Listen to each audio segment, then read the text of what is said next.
lead us, heal us, encourage us, correct us. In the name of your Son, Jesus, we pray with thanksgiving. Amen. How do we make decisions? Araw-araw, meron tayong pasyang ginagawa. May maliit, may malaki. Merong napakahalaga, merong di naman ganong kalaki ang kahalagahan. Pero dapat pa rin tama ang desisyon.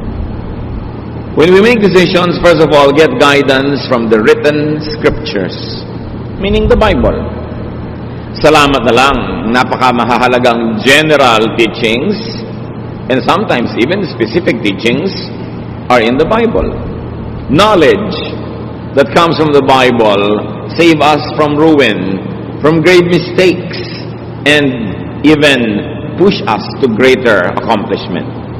Psalm 119, 105, your word is a lamp to my feet, a light on my path. Siyempre, ang image rin ito ay isang taong naglalakad sa dilim ng gabi na maaari siyang makatapak ng ahas, maaari siyang matalisod, maaaring mahulog. At ang salita daw ng Diyos na nakasulat sa Biblia ay liwanag na nagsisilbing gabay sa kanyang dinaraanan. Para mga maliliit na footlight sa isang landas o kaya ay portable light, flashlight na dala-dala ng naglalakad. Ganun kahalaga na ito ay nakakatulong sa bawat hakbang na ginagawa ng tao. Psalm 119:99, I have more insight than all my teachers, for I meditate on your statutes.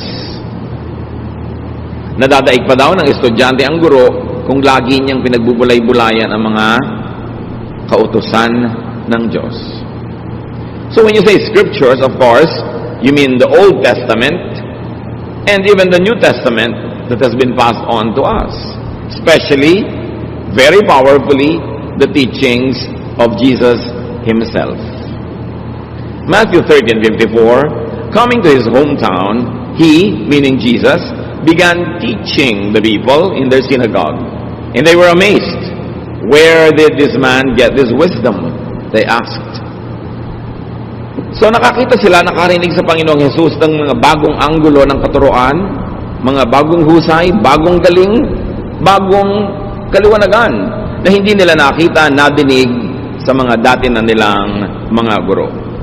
Pero ang mahalaga dito, sinasabi that Jesus was primarily a teacher.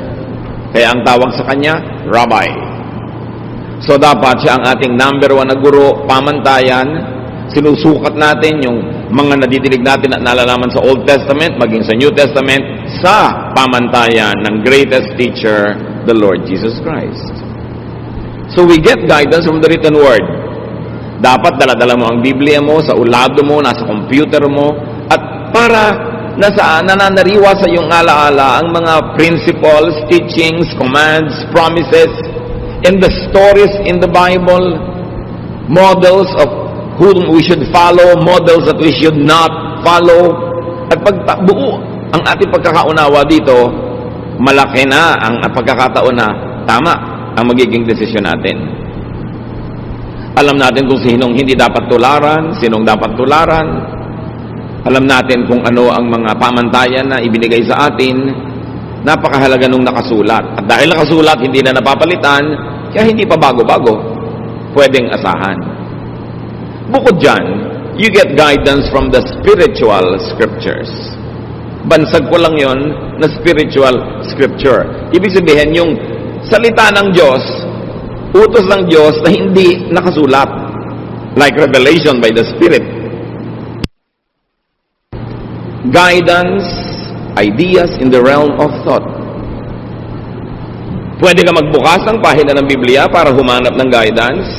At pwede din ipikit mo ang iyong mata, patahimikin mo ang iyong puso, magbulay-bulay ka, at marinig mo yung munting tinig ng Diyos na kumakausap sa iyong espiritu. Acts 8:29, the Spirit told Philip, go to the chariot and stay near it. In other words, hindi naman si Philip ang nag-isip na pupunta siya doon sa taong ito na nakasakay sa isang karwahe para niya turuan ang salita ng Diyos. Ang Espiritu ng Diyos ang nag-udyok sa kanya. Kung paano niya ito nadinig? Sound waves ba to? Thought waves ba? Hindi sinabi sa atin. Pero, nakuha niya yung mensahe at sinunod niya.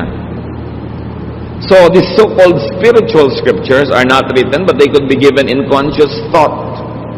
Paggising ka, mulat, o nag-iisip, they come in inspiration, realization, enlightenment, kaliwanagan. Ibang iniisip-isip mo, binubulay-bulay, tapos biglang nalaman mo. Biglang nagagap mo, nakuha mo yung ideya, kaiisip mo. Conscious.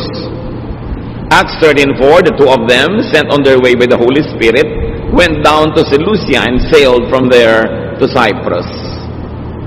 So maaaring gusto mong pumunta doon pero nakasara ang pinto. Gusto mong gawin yon pero hindi pwede. Napag-isip-isip mo, ayaw ipagawa sa akin ng Diyos. So sa pag-iisip, sa pagbubulay-bulay, sa pananalangin, nahahayag sa iyo ang kalooban na hindi naman nakasulat sa Biblia. Kasi alam nga namang lahat ng gagawin mo, hanapan mo ng nakasulat. Ano kayang iluluto kong putahe ngayon? Anong kulay ang isusuot kong damit bukas? Sinong pakakasalan ko? Bibili ba ako ng bahay o hindi? Anong negosyo ang maganda? Wala ka naman makikitang exact verse na para sa'yo. Pwedeng may mga verses sa written scripture na general na pwede mong paghanguan ng specific application sa buhay mo. Pero you are already taking the license to apply it to your life. Ngayon, meron namang mga revelation na dumarating sa iyo sa pamamagitan ng paghahayag ng Espiritu habang gising ka at pwede rin kung tulog because a spiritual guidance could be given in a dream. Merong napapanaginipan nila ang sagot sa kanilang tanong. Pero siyempre, maingat tayo dahil hindi mo naman alam kung aling panaginip ang dahil lang kulang ka sa paligo. Alin ang dahil mang marami kang inaalala tuloy hanggang sa pagtulog mo, sumisiksik sa utak mo at sa panaginip, at alin ang galing sa tinig ng Diyos.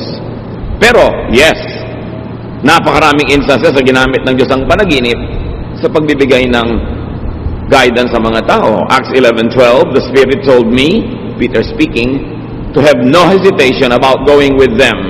At sa panaginip niya nakuha yung sagot.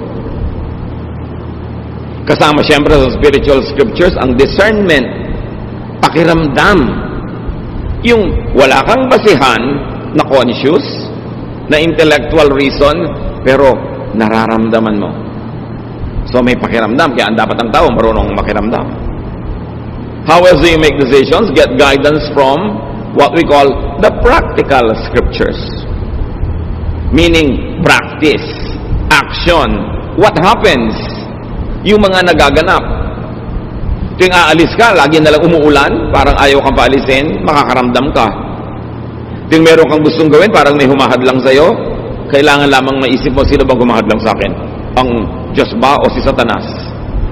Tuwing gusto mo magturo ng Bible, laging sumasakit ang ulo mo, pero sa ibang araw, hindi sumasakit ang ulo mo. So, baka si Satanas yan, kasi ayaw kanya maging teacher.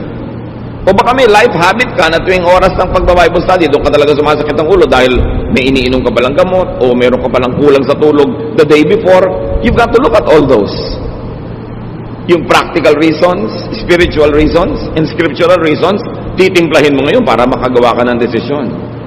But when we say practical scriptures, we mean supernatural direction or intervention.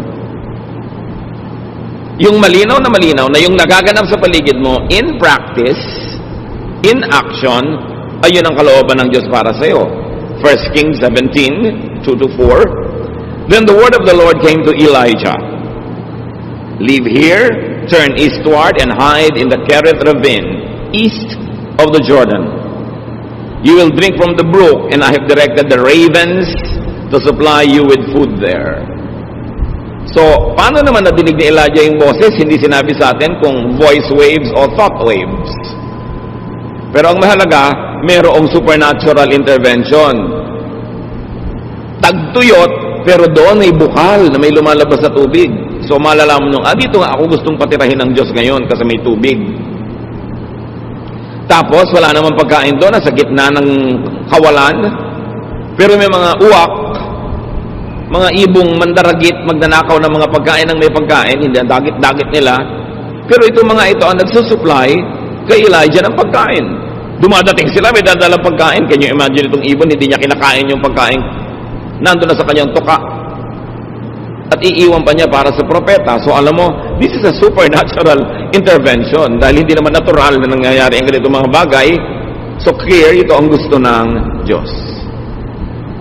Plus, i-refer mo pa sa written scripture na ang ginagawa naman ni Elijah tama ayon sa nakasulat na kalooban ng Diyos.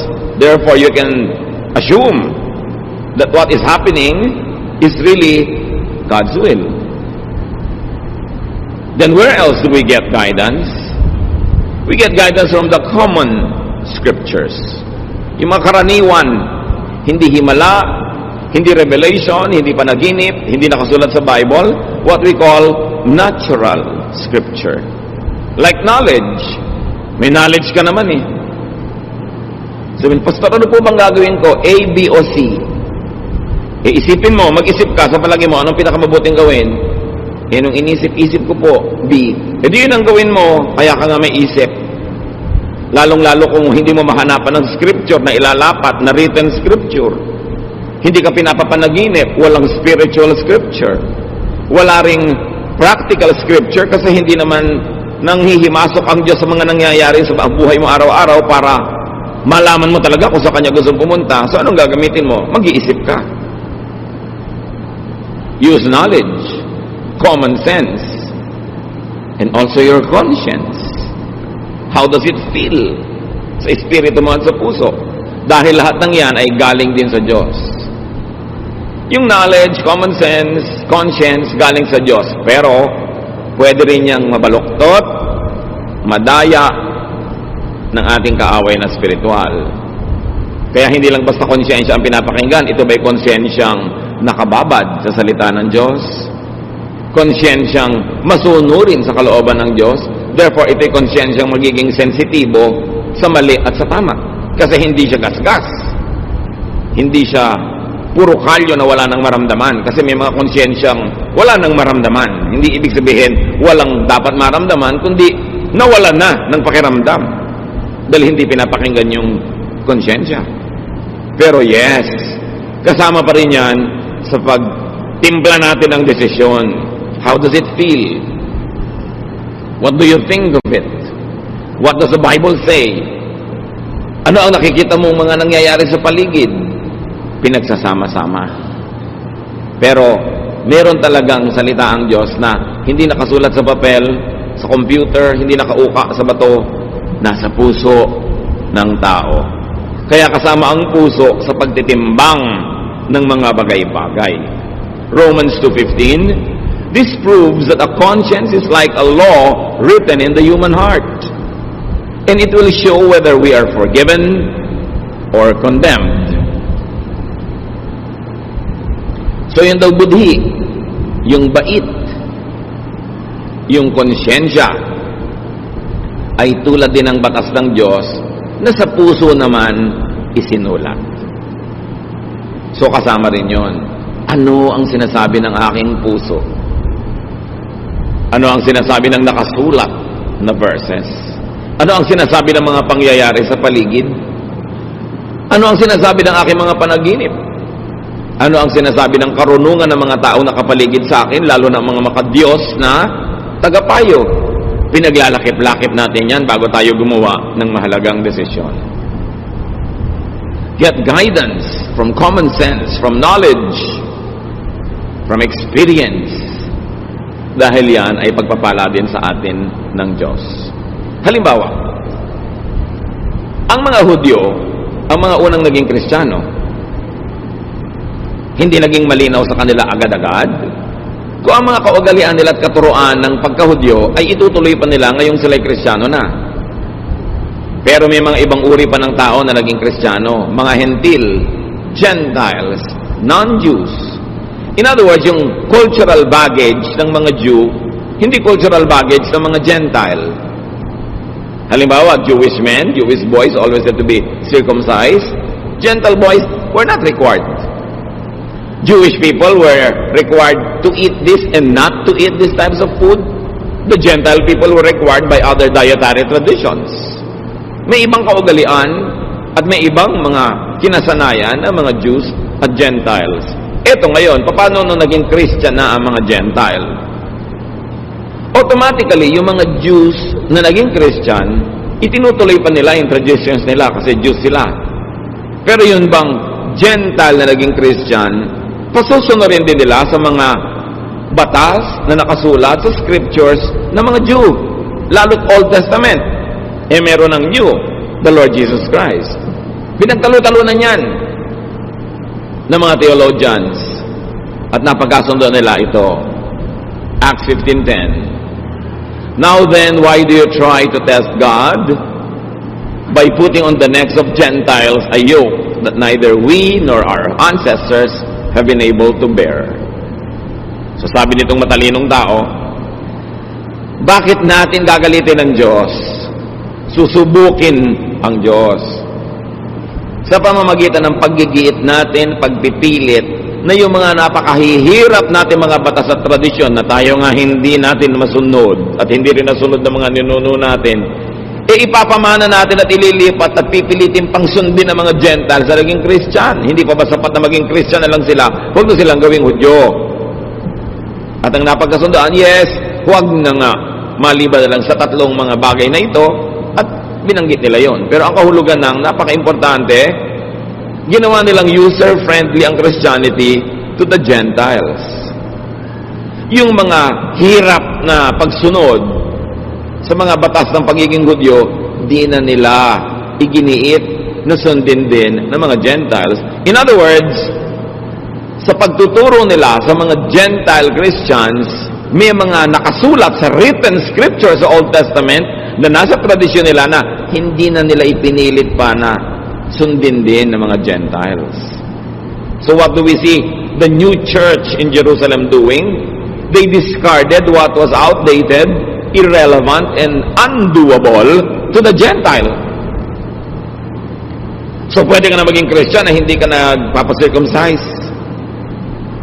Hinayaan na nila yung mga Gentiles sa kainin yung mga dati nilang kinakain, except sabi nila, huwag kayong kakain ng mga karning, yung dugo ng dumpa. Yun yung isa nilang mga iginiit. Tatlo lang, yung pinilit nila, yung isa, huwag na mamuhay sa immoralidad, etc.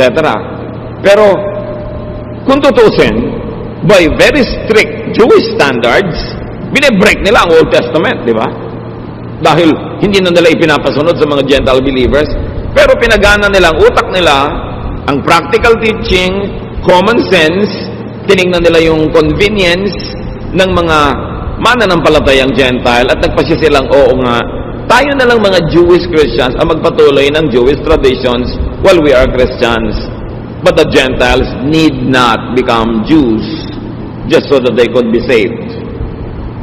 So, in the manner of speaking, the apostles were discarding a lot of written scripture in favor of the unwritten one. Common sense, knowledge, conscience, and kindness to the new believer. Hindi sila nagpakamatay, pumatay, at nanggera para igiit yung written scripture na sa culture and lifestyle of the new believers, wala namang ugat, walang pinag-ugatan, hindi kakapit, at wala namang kahulugan. Yun na lang pinakakonte ang itinira nila para yung mga Kristiyanong Gentile hindi na sila mabigatan tulad ng bigat na dinala ng Israel na sila na rin ang umaaming di naman nila na kayang dalhin. Saan pa tayo kukuha ng mga basehan ng pagde-decide? Among the common scriptures, nature. Kailangan marunong ka rin makinig sa nature dahil Diyos ang lumikha niyan. Luke 12:54, He said to the crowd, when you see a cloud rising in the west, immediately you say, it's going to rain, and it does. Yan ang sabi ng Panginoon. Pag nakakita kayo ng senyales sa himpapawirin na may ganitong uri ng ulap, alam nyo uulan, at uulan nga. So, ibig sabihin, kung nagbabala kayong mamangka, magbiyahe, maglakbay, huwag nyo na ituloy kasi uulan. Or ituloy nyo, pero maghanda kayo na mababasa kayo sa daan. So, Pastor, ikakasal po ako, gusto ko maging June bride. Gusto ko po garden wedding. Iha, tag-ulan. Ano ba ang trahe de boda mo? Kapote. Hindi po, yung may mahabang-mahaba pa ng buntot. Kakalad ka rin may putik dahil gusto mo garden. Ipag-pray po natin, di po ba mabait si Lord? Ikaw mag-pray mag-isa mo. Tag-ulan, hindi ko sasabihin sa Diyos na huwag niyang paulanin kasi tag-ulan eh. So kahit anong dasal ang gawin mo, ano yung faith mo at binaha yung kasal mo, huwag ka magtampo sa Diyos because you must listen to nature. God is the author of nature. Kahit ka pastor, kahit ka banal, sumakay ka sa barkong sira, lumubog, mamamatay ka. Hindi na dadaan sa kabanalan yung lulutang ka sa tubig. Dahil sabi ng gravity at ng law of buoyancy, lulubog ka. When your weight is greater than the weight of the water that your body displaces. So, lulubog ka. You've got to respect nature. Huwag mong daanin sa dasal. Huwag kang humingi ng himala. Sumunod ka na lang sa nature. Magpakasal ka ng Pebrero, bihirang umulan. At kung talagang sure ka, ayaw mong mabasa yung mga entourage mo, edi indoors, ba't makailangang garden pa? Proverbs 6:6, go to the ant, you sluggard, consider its ways, and be wise. O siya, sabi dito sa Proverbs, tingnan mo yung mga langgam. Matuto ka sa kanila. Ang liit-liit ng utak niyan kasi ang liit niya. Yung utak mo ang laki. Pero dapat matuto ka. Yung mga langgam, pag tag-araw, doon sila nagtatrabaho, doon sila nangongolekta ng pagkain nila, iniimbak nila, para pag nagtag-ulan, nandun lang sila sa mga lungga, tahimik sila. So dapat din, iayos mo ang ginagawa mo ayon sa panahon, sa seasons. Hindi mo makikita sa scripture kung kailan na magandang date ng pagpapakasal, pero makikita mo sa nature kung ano yung date na bagay sa motif ng kasal mo. Luke 21:29-30, look at the fig tree and all the trees. When they sprout leaves, you see for yourselves and you know that summer is near. Kahit sa puno, makakabasa ka ng mensahe ng Diyos. Malapit na magtagulan, malapit na magtaginit. Pag wala ng dahon ng puno ng siniguelas, alam mo na kung anong panahon. Pag nagpupulahan ng mga punsetya, alam mo mangyayari. Nandun yun. Isa pa na pa rin pagkuhanan ng guidance, common scripture, science. The most useful and practical science, physics. Then you can also learn from chemistry, biology. Medicine comes from that, from a lot of chemistry and biology. May sakit po ang nanay ko, ipag-pray natin. Pinainom mo naman ng gamot. Hindi po, ipag-pray na lang natin. Painumin mo na ng gamot. Ipa-doktor mo. May pinaghihimalaan. Paano kung hindi paghimalaan ng nanay mo? Di gamitin mo yung natural, available, scientific way para siya gumaling dahil Diyos din naman ang nagsulat ng mga laws of science. 2 Kings 20:7, merong haring mamamatay na. Then Isaiah said, prepare a poultice of figs. They did so and applied it to the boil, and the king recovered. Mamamatay na yung hari, yung pala ang gabot lang naman konting mga dinikdik na mga dahon-dahon na itinapal, gumaling. Propeta to ha, hindi niya pinagdasal.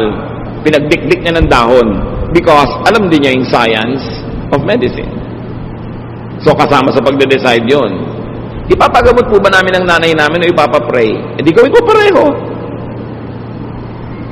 Pero ipagamot mo kasi yun ang sinasabi ng pinakamababaw, pinakauna na pangangatwiran, yung natural. Why go against natural law when you can follow the natural law? Si Timothy, laging sira ang tiyan. Sinabi ba ni Paul, manalangin ka? No. 1 Timothy 5:23, stop drinking only water and use a little wine because of your stomach and your frequent illnesses. So anong payo ni Paul? Puro tubig kasi pinag-iinom-inom mo, baka may mga butete pa at mga kitikiti. Tumigil ka muna ng uminom ng tubig. Ang inumin mo muna wine kasi may alcohol yan, content, mayroong medicinal content yan, makakabuti sa'yo. So dapat marunong tayong sumunod sa science.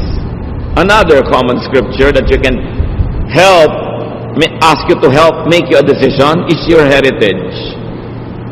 Kaugalian, tradisyon, na maraming mga bagong born again Christians gusto agad itapon lahat ng tradisyon. Parang wala namang matututunan mula doon. Ang tagal-tagal bago nabuo ng ating mga ninuno ang kanilang mga kaugalian, trial and error through hundreds, maybe thousands of years. Surely may pakinabang ka dyan. Job 8:8-10, ask the former generation and find out what their ancestors learned. For we were born only yesterday and know nothing, and our days on earth are but a shadow. Will they not instruct you and tell you? Will they not bring forth words from their understanding? So ano ang payo kay Job? Hindi mo naiintindihan ang nagaganap sa buhay mo? Hindi mo alam ang sagot sa mga tanong mo?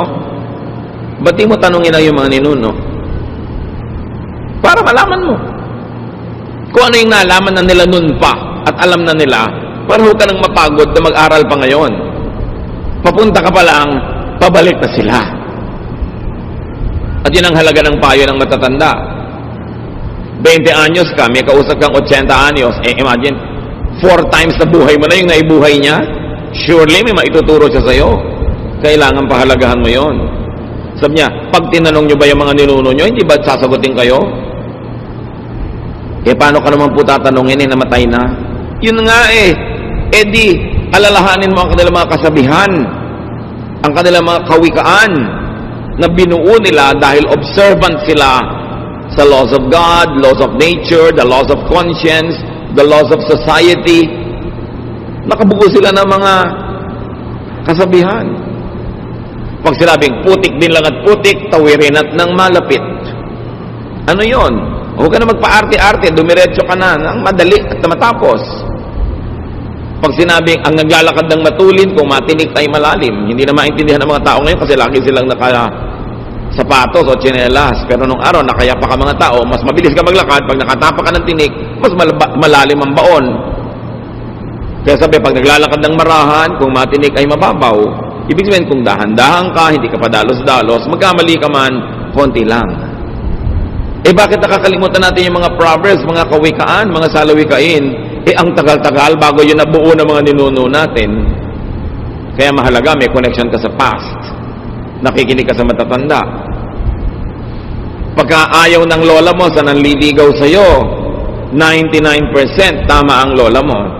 Sa dami na, nang nakita niya naman nagligawan, nagpakasal, mga naniwala, na denggoy, na 1, 2, 3, alam na niya. Kaya makikinig ka. Hindi ko mo gwapo yung naliligaw sa'yo, gustong-gusto mo na, pero yung mga matatanda sa pamilya nyo, ay naayaw nila. May dahilan yun. Kung di man alam ng utak nila, meron silang pakiramdam. Ayaw mo bang pakinabangan yung alam nila? Hindi mo sila papakinggan, gusto mo, sarili mo lang ang sundin mo. Para magkamali ka. Ang dami na kasi nagkamali sa buhay ng mga ninuno natin, sila mismo nagkamali, kaya alam na nila kung ano mga landas ang dapat iiwasan. Kasama rin sa common scriptures na matatawag, history. Ang kasaysayan natin. Kaya hindi marunong mag-aaral ng history, hindi marunong magtala, hindi marunong matuto sa mga nakasulat na may tendency na ulitin nila ang pagkakamali ng mga nagkamali na. Esther 6, 1-2. That night, the king could not sleep. So he ordered the book of the Chronicles, the record of his reign, to be brought in and read to him. Hindi makatulog ang hari. Sabi niya, ipadala nga dito ang volume ganito, chapter gano'n ng history natin. At nag-review siya. Pinakinabangan niya ang hindi niya pagkatulog. At meron siya mga na-discover doon na mga dapat ituwid, mga dapat gawin na hindi pa nagagawa, na ituwid niya. Kasi nire-review niya ang history. Where else do we get guidance? Aside from the written Word of God, the Word of God written in our hearts, the Word of God that is in our conscience, the Word of God that is in the counsel of wise people, get guidance from your people's scriptures. Na binabanggit na natin kanina, ang Proverbs, mga kasabihan. Sa Bible, nandiyan ang Proverbs sa mga Jews, Proverbs sa mga ninuno nila. Meron din tayong Proverbs. At hindi masama, hindi labag sa kalooban ng Diyos na pakinggan din natin ang ating mga Proverbs. Masyado kasing glorified kasi nakasulat, canonized, authorized yung Proverbs sa mga Jews dando sa Scripture. Pero meron din tayo. Pakinabangan mo rin yon. Yung mga tradisyon, values of your people, the collective consciousness of a nation should be available to you when you need counsel. Anong ginawa ni Solomon? Dahil matalino siya, Ecclesiastes 12, 9-10, not only was the teacher wise, but he also imparted knowledge to the people. He pondered and searched out and set in order many proverbs. The teacher searched to find just the right words, and what he wrote was upright and true. So bukod sa matalino si Solomon na lumikha siya ng mga salawikain niya,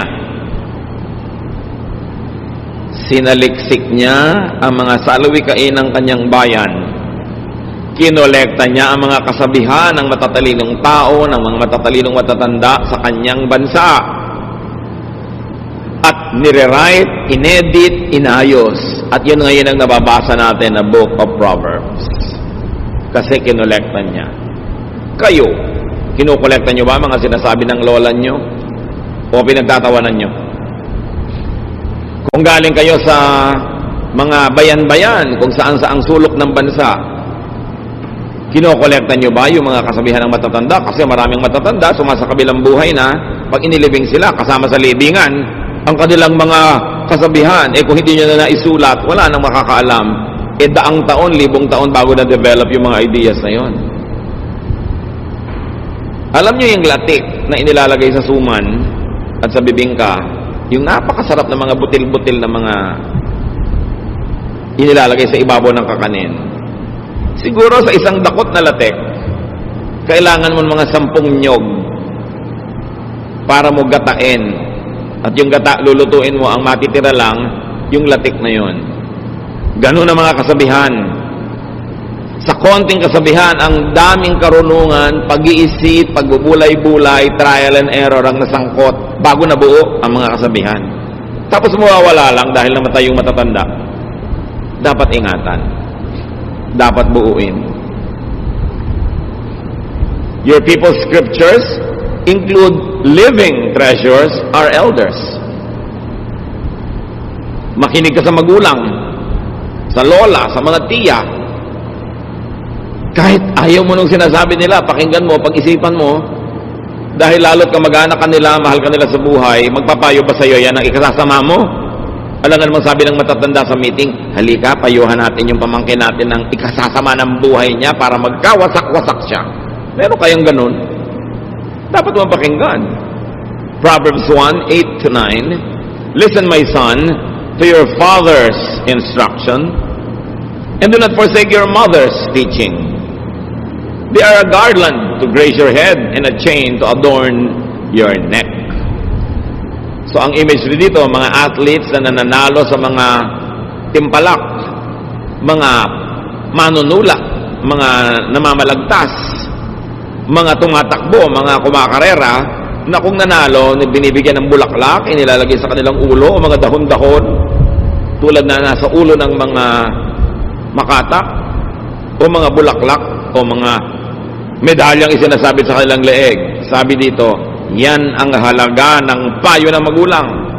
Makinig ka sa tatay mo, makinig ka sa nanay mo, or their equivalents in your life.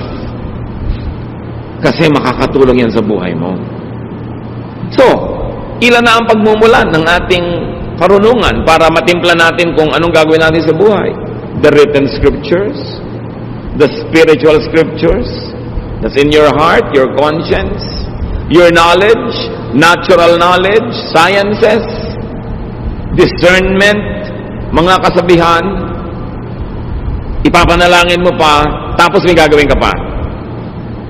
Di ang dami, sasalain mo siya.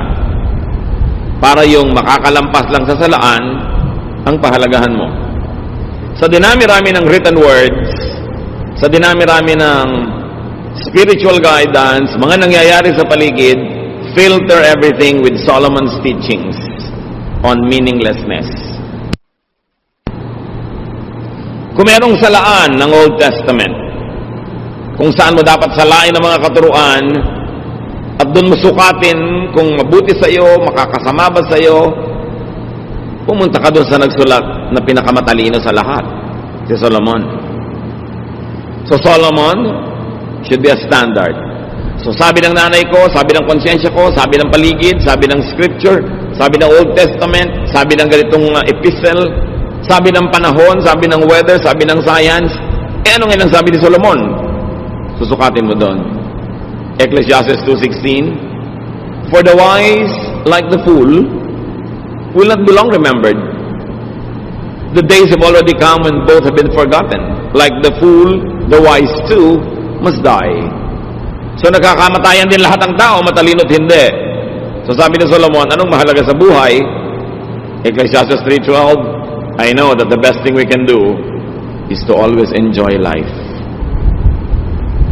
So ito sabi ng panaginip mo, ito sabi ng verse, ito sabi ng matatanda. Ngayon, ang ending is, sabi mo, nakaka-enjoy ba sa buhay itong gagawin kong desisyon?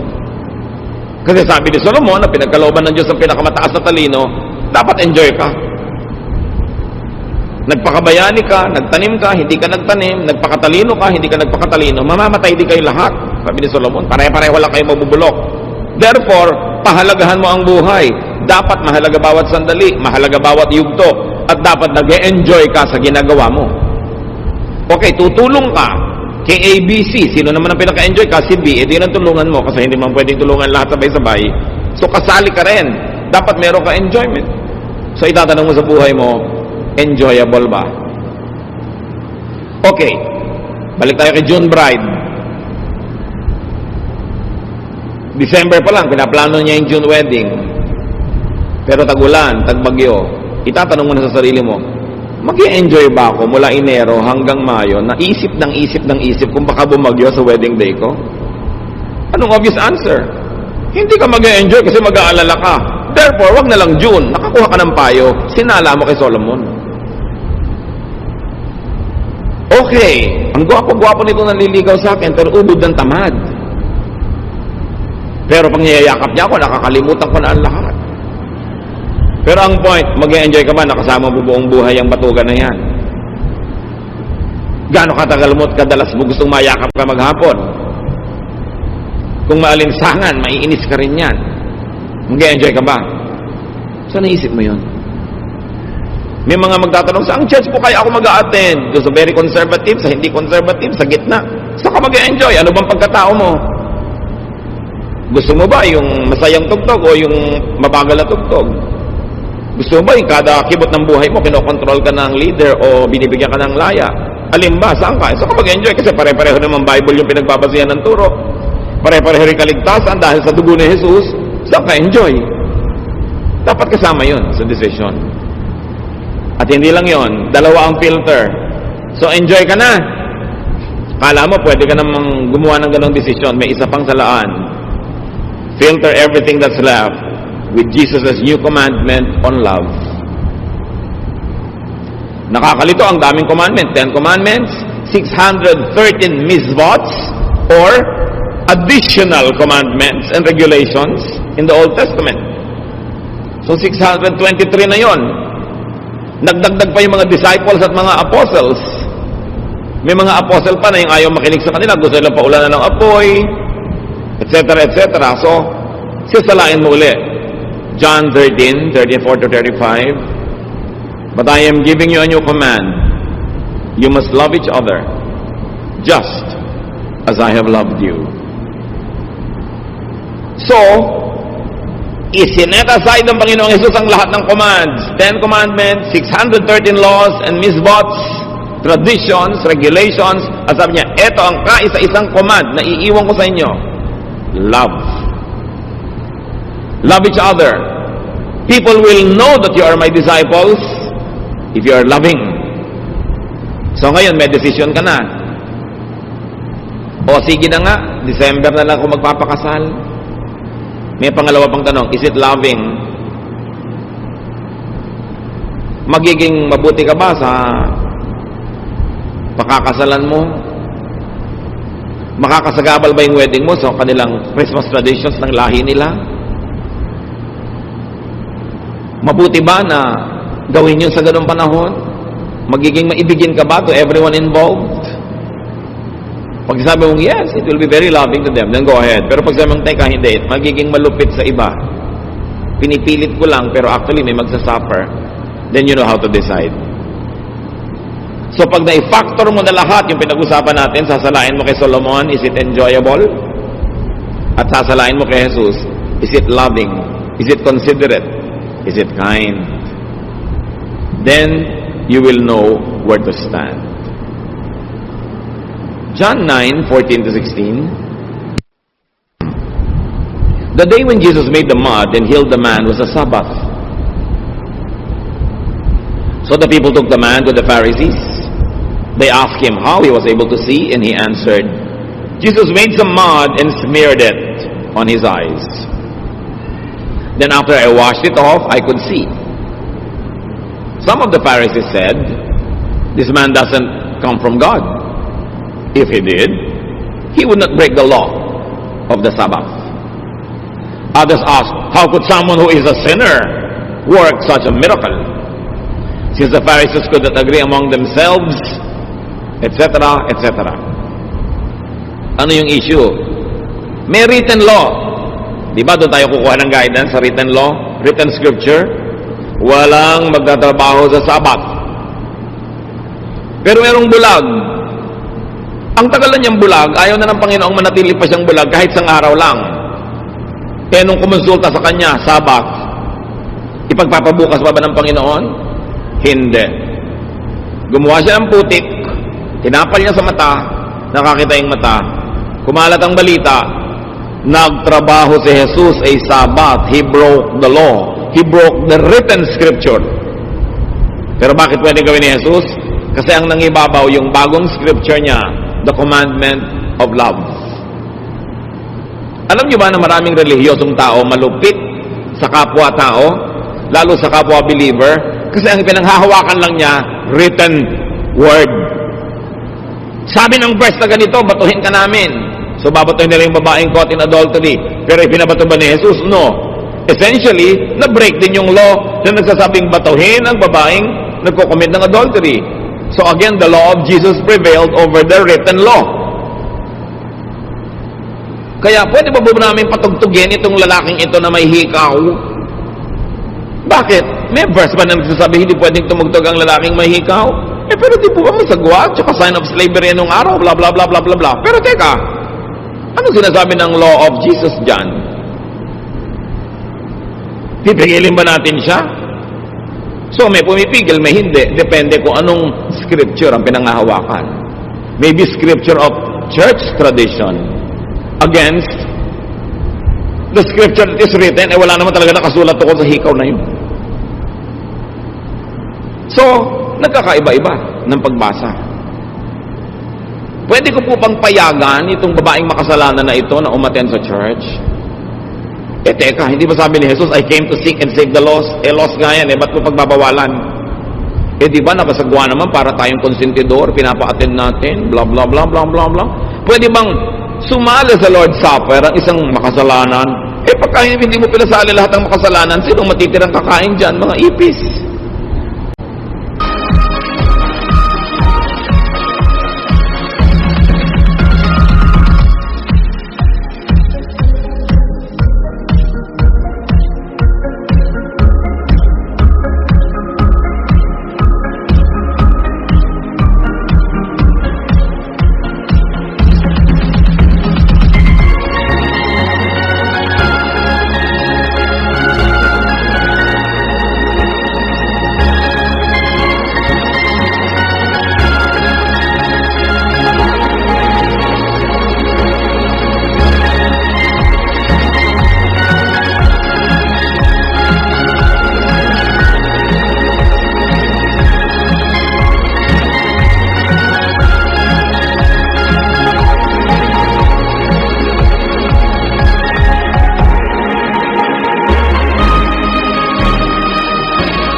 So, iba-iba, mga kapatid, ang attitude ng mga leaders, mga pastors, sa mga churches.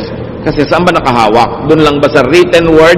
Si Jesus nga, diniscard niya yung mga written word ng Old Testament para manaig ang bagong command, the command to love. Meron din mga tradisyon sila, hindi pwedeng makihalubilo ang mga banal na tao sa mga makasalanan. Tapos ang laging kahalubilo ng Panginoon, mga makasalanan. Pero sabi ni Lord, well, I am a friend of sinners.